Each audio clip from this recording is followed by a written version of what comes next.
लेबाक थोकले मखोइसी road हापचनलगा foundation सेमबनी कोसदे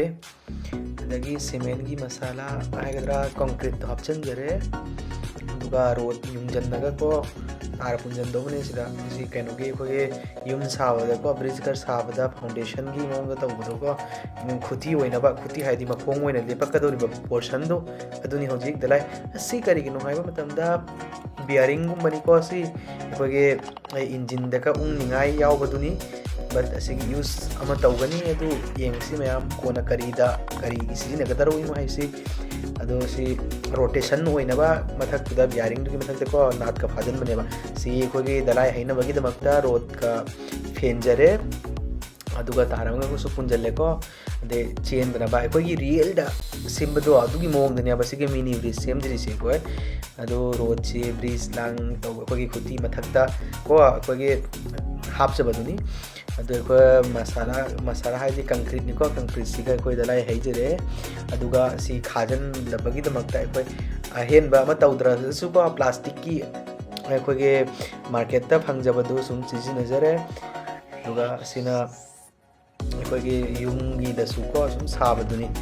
अदो Dalai हैजनबा bridge तो हाइदनबा अथगा दलाई हैजनबा को ना नो तौरगा कंक्रीट तो हैजले मदो सिदा कोई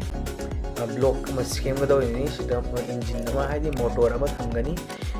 अदो सिलो तो थोय कलम मी एंगो नालमी फजना रंग लांग तौजलसे हुजे रंग तौजनजरसे अदो मखासी रंग लांग तौजले पूरा रियल दा कोई तौजबसिको कोई लंफी सुरोक थोंग गुमना पूरा मानन तौरदौरमी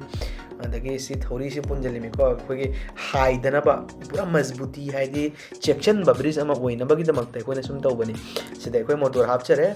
अदुगा मोटर असिगी यूसी ब्रिज मयाइ सिदा कोने को